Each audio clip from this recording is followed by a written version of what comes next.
Good morning, brothers and sisters in arms. Look around you, every one of you standing here on this sun-baked training ground has already proven you're tougher than most people will ever be. But today, I want to talk about the tools that turn that toughness into unstoppable force, the weapons that define our army, our Navy SEALs, and every warrior who answers the call. From the moment gunpowder cracked the silence of ancient battlefields, weapons have evolved to match the courage of those who wield them. In the old days, it was the Roman gladius, short, brutal, perfect for close quarters stabbing, or the longbow that rained death from 300 yards, turning knights into pincushions at Agincourt. Then came the rifle, the Springfield 1903 that American doughboys carried through World War I trenches, the M1 Garand of World War II that General Patton called the greatest battle implement ever devised, its 8-round clip slamming home with a satisfying ping that meant victory was close. Fast forward to today, and the weapons in our hands are miracles of engineering. Take the M4A1 carbine, the standard issue for most special operators.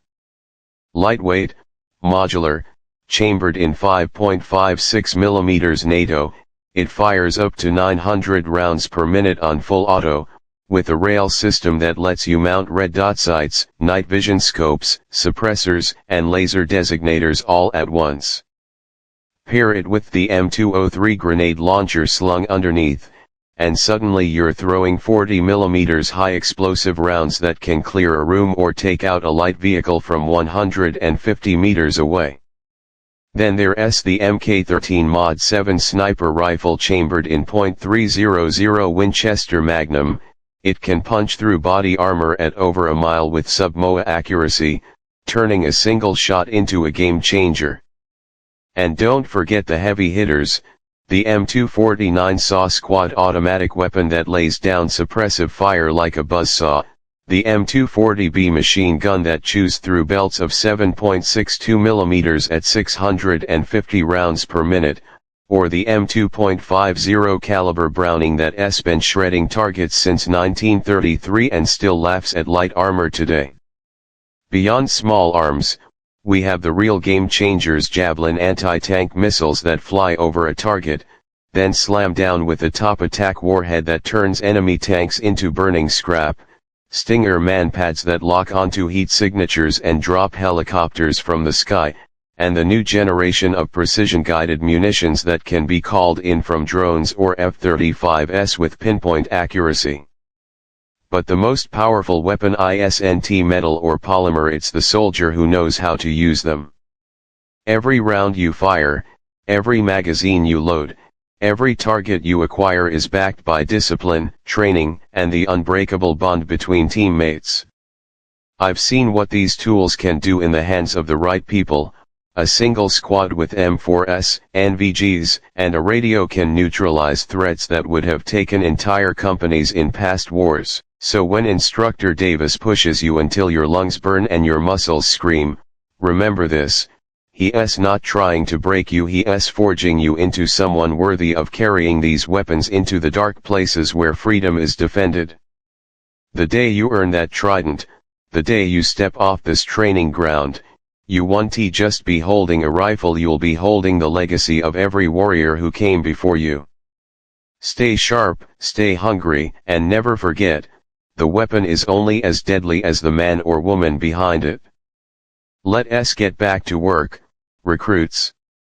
We've got a world to protect. Hoo-yah! Williams ran with the effortless economy of someone who'd been trained far beyond basic recruit level, his footfalls silent, his breathing controlled even on the steep inclines, his awareness of the group's spacing perfect for maintaining visual contact without drawing attention. It wasn't the gait of a shy, inexperienced kid from a small town, it was the movement of a professional operator. Alex's mind raced as the pieces clicked into place. Williams wasn't just a mole, he was likely a deep cover asset, possibly from a hostile intelligence service, inserted specifically to gather and transmit SEAL selection methodologies that could be used to counter future operations. During the morning run, she lagged back slightly on purpose, letting the pack pull ahead so she could observe him without the risk of conversation. When the formation hit the final mile, Williams deliberately slowed his pace for a split second, allowing a support vehicle carrying equipment crates to pass close by. In that brief moment, Alex caught the subtle hand signal he flashed toward the driver, a quick two-finger tap against his thigh, military recognition code for message received. The driver, a civilian contractor named Reyes who handled logistics and rarely interacted with recruits, gave an almost imperceptible nod in return. Now she had two suspects, and a potential dead drop or pickup system in play. Back at the training ground after the run, Instructor Davis barked orders for weapons disassembly and cleaning drills. The recruits spread out on long tables, stripping M4 carbines, Sig Sauer pistols, and Mk18 close-quarters battle rifles down to their smallest components. Alex sat across from Williams, timing her movements to match the group's average pace while her eyes flicked toward his workstation.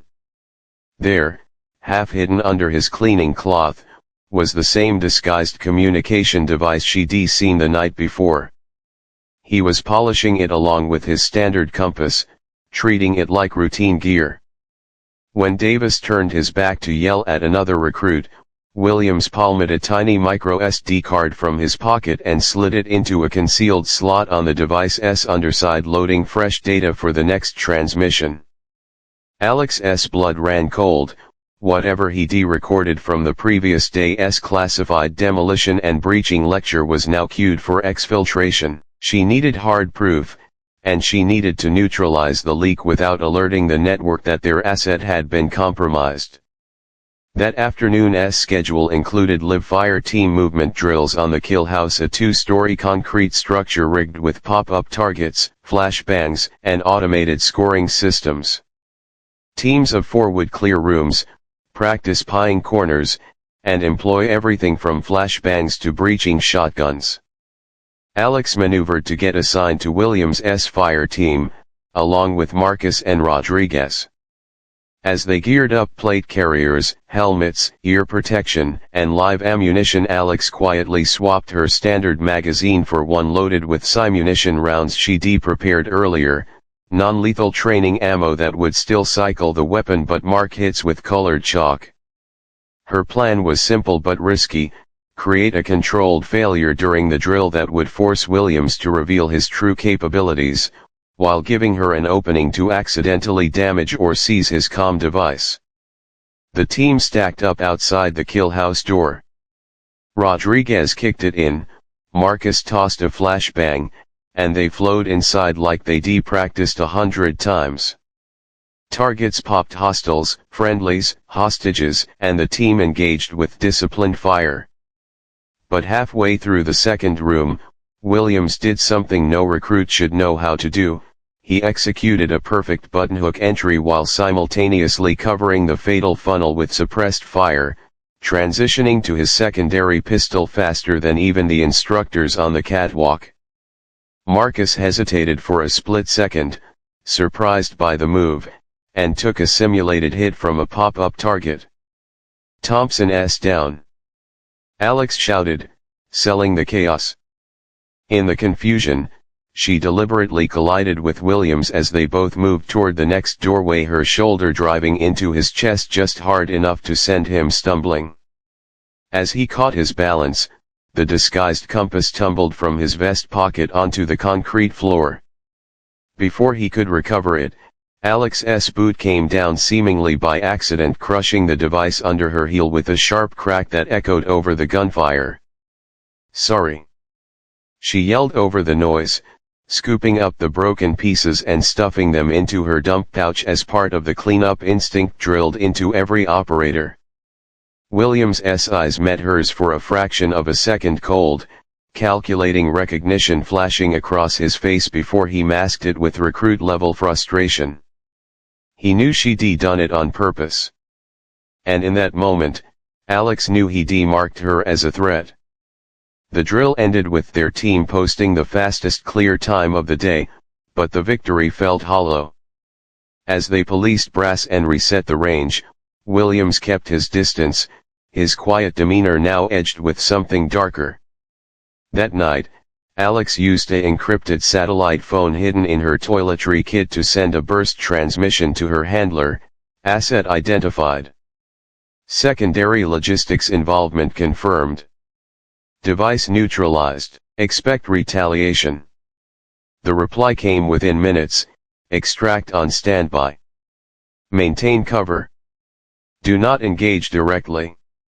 But as the barracks lights dimmed and the exhausted recruits fell into uneasy sleep, Alex lay awake staring at the underside of the bunk above her. Williams was 3 rows away, motionless, but she could feel his awareness like a physical weight.